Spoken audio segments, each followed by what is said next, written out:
Welcome back to my channel. My name is Jen. In Jen's Treasures today, guys, maghuhol ako ulit sa inyo.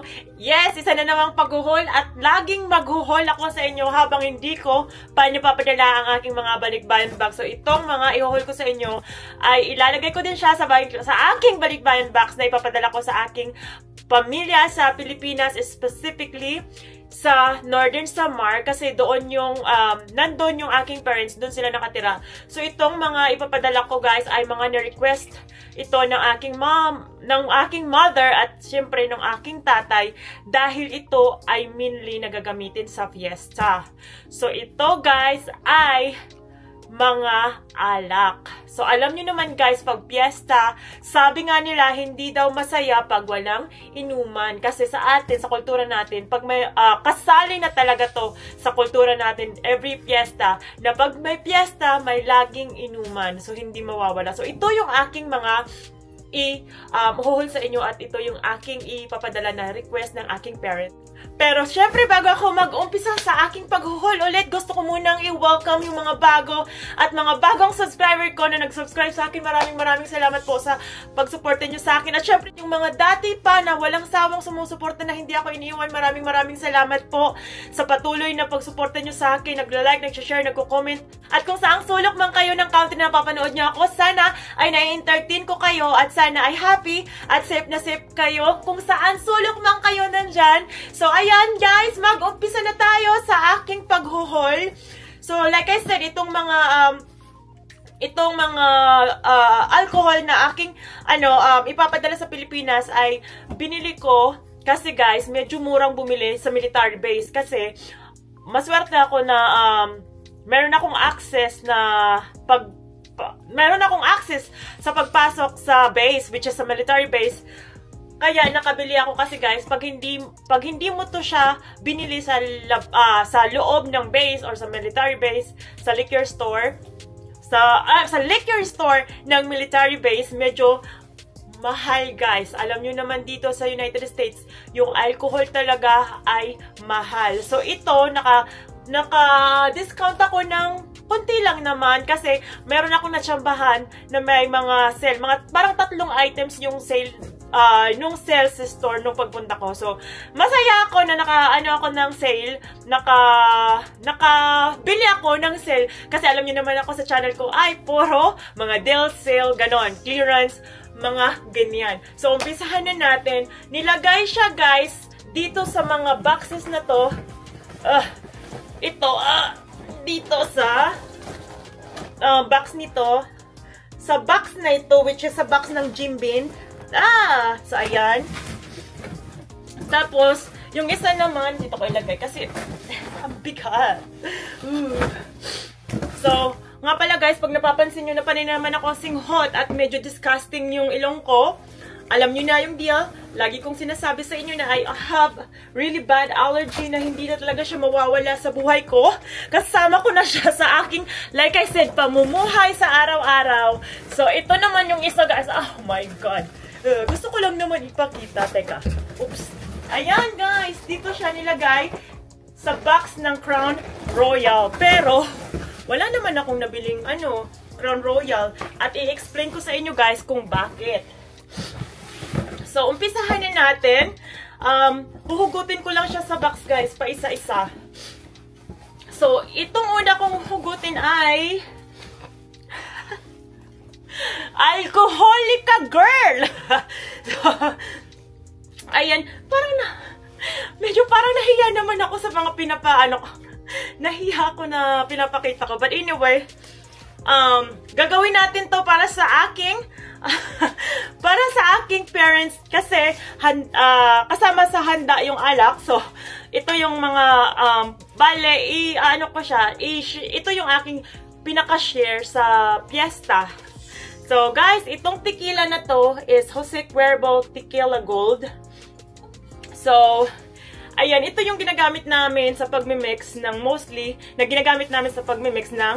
margarita. So, ito, classic margarita, guys, kasi for me, yung classic margarita yung masarap.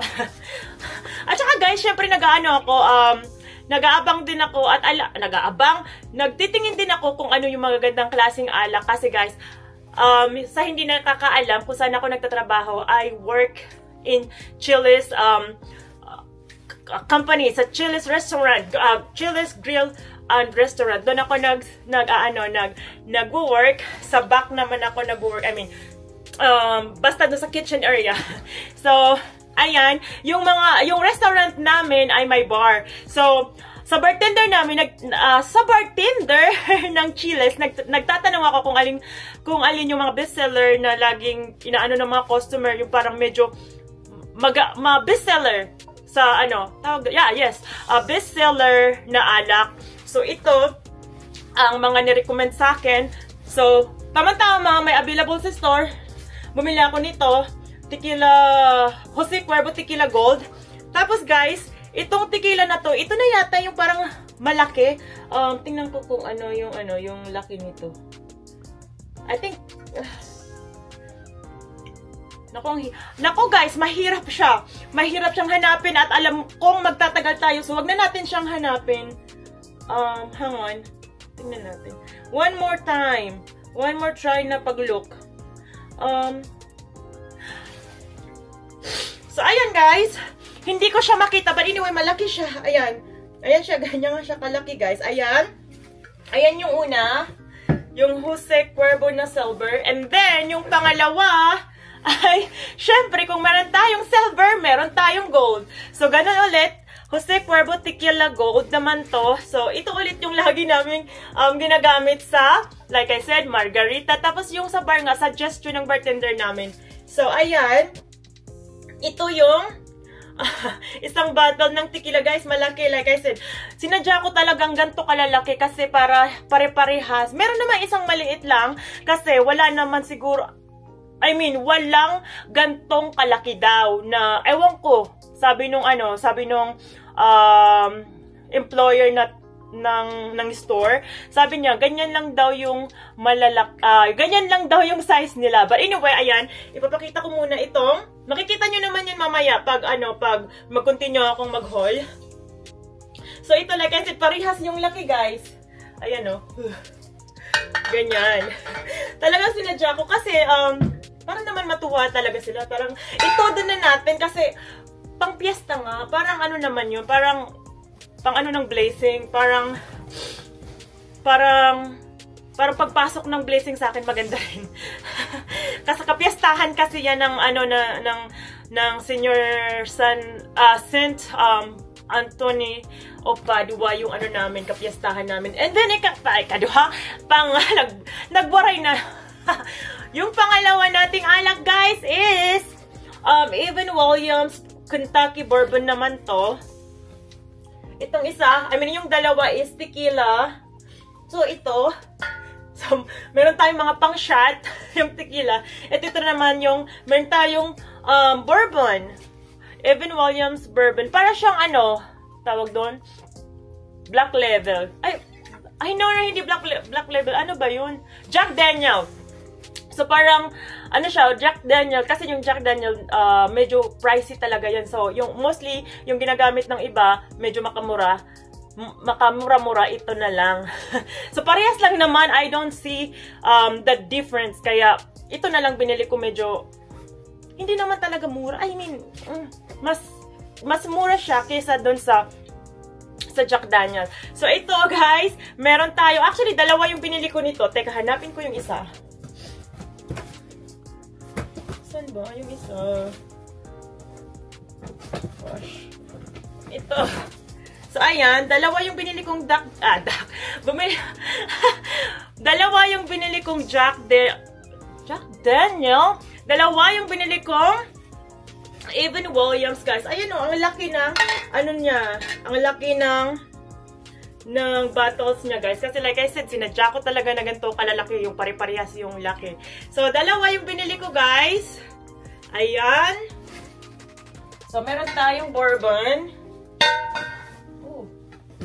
And then, yung isa, akala ko last na, hindi pa pala. Yung isa na nandito sa box is brandy naman siya. This one is A&J brandy. So, ayan. Sa mahihilig sa mga alak, patay kayo dyan. Ayan, super lucky din siya, guys. So, ito yung isa naman na binili ko din is brandy. So, ayan, meron na tayong bourbon, may brandy, may tequila. And then, move on tayo sa isang box.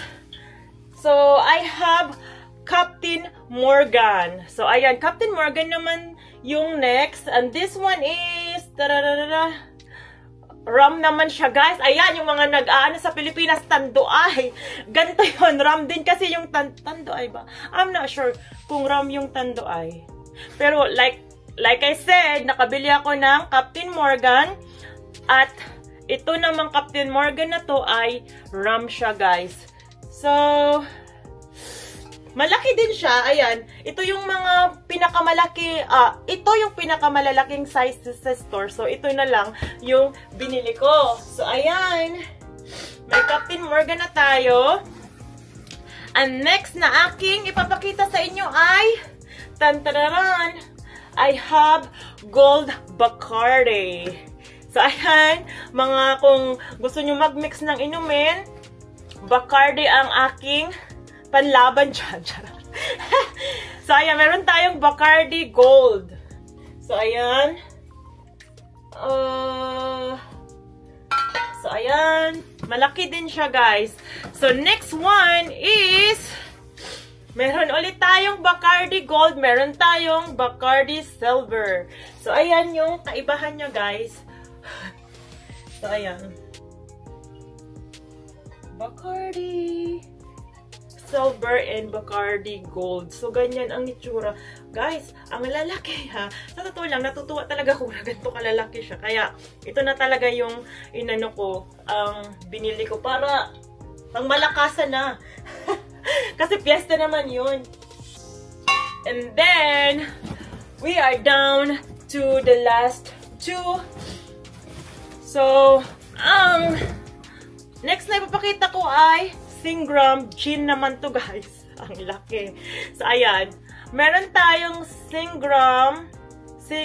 I don't know how to pronounce it, but Seagram's Extra Dry Gin. So, ayan naman siya. Ayan, meron na tayong rum. Meron na tayong brandy. Meron na tayong bourbon. Meron naman tayong, this time, is gin. So, ayan. Like my name. Ayan. So, ayan.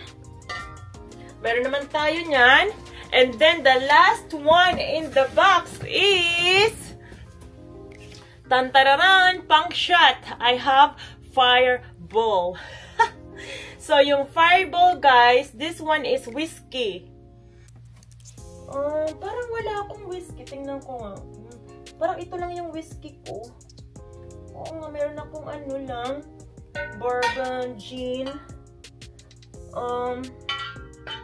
rum, oh my god, brandy, tapos, isa lang yung whiskey ko. Ay, at saka guys, ito yung sinasabi kong maliit na size kasi parang sabi sa akin, nagtanong ako kung meron silang mas malaki nito dun sa store. Ang sabi nung nung employee na ito lang daw yung parang, I don't know if she's lying or what, but she said there's no big size on Fireball na makakita ko daw dito, or parang hindi pa daw din siya nakakakita ng mas malaking Fireball na size. Ito na daw yung parang pinakamalaki nila.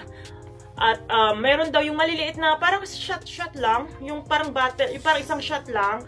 Meron daw nun, pero ito daw yung pinaka sabi malaki. So ito na lang yung binili ko kasi wala naman akong choice. At ayan guys, sa lahat ng nabili ko, ito yung pinaka maliit. So gusto ko pa sanang dagdagan kasi itong box na to ay hindi, may mga kulang na isang slot.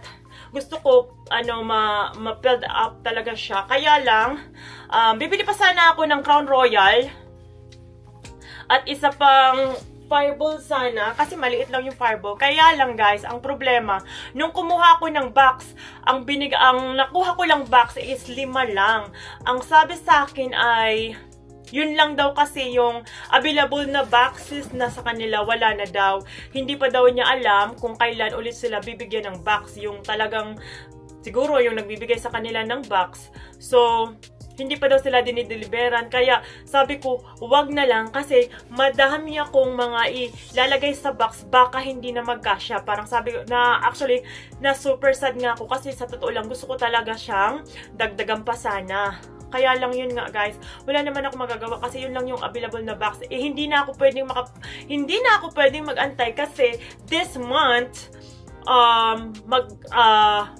this month ko siya ipapadala. Yun talaga yung gusto kong maipadala sana yung this month. Matapos ko na, tapos para maipadala ko na siya sa katapusan ng February. Kaya hindi na ako nagbili-bili kung ano-ano pa na pwedeng idagdag kasi nung nalaman ko, kasi dapat 6 ang box ko, kaya lang, yun nga, sabi yun na lang daw yung natira. So, wala tayong magagawa, kaya ang ginawa ko, hindi na lang ako nag-add. So, I feel sad, but same time, okay naman, kasi medyo okay naman at medyo marami-rami naman na to. And, meron pa naman akong wine din. So, stay tuned sa mga susunod ko pang haul, guys. Kasi, marami pa akong i-haul. Sana, matapos ko lahat, ma-haul sa inyo bago ko ipadala. Kasi, gusto ko talagang makita nyo kung ano yung aking mga pinapadala sa Pilipinas sa aking mga mahal sa buhay every time na nagsisend ako ng Balikbayan box. But this time, guys, itong mga alak na to ay mainly kaya ko siya pinapadala. Hindi talaga ako nagpapadala ng alak. This is gonna be my first time na magpapadala ako ng mga alak. Just because, the fiesta is coming soon, which is this coming June. So, gusto kong maipadala na at gusto ko ito yung aking mga, tawag doon? Parang, ano ba yun? Oh my God, nawawala ako. Ito yung parang sa atin, sa Northern Samar, ito pinakaamot ba? Yung parang contribution mo sa fiesta. Yung parang pasasalamat mo, pasasalamat mo sa kapiestahan ni St. Anthony of Padua, na nagtathankful ka na yung mga blessing, kahit paano, super blessed ka sa mga nangyayari sa buong taon mo, na okay ka naman at yung pamilya mo at kahit paano nakaka-survive naman kayo. So, ito yung pasasalamat ko. So, ito yung aking prinubide para sa, yun nga, contribution ko sa aking pamilya sa Pilipinas this coming fiesta. At abangan nyo pa guys yung mga susunod ko na aking i-haul. So, yun lang this time yung aking i-hold sa inyo. At maraming salamat sa pag-stay tuned sa akin. And I'll see you guys again next time!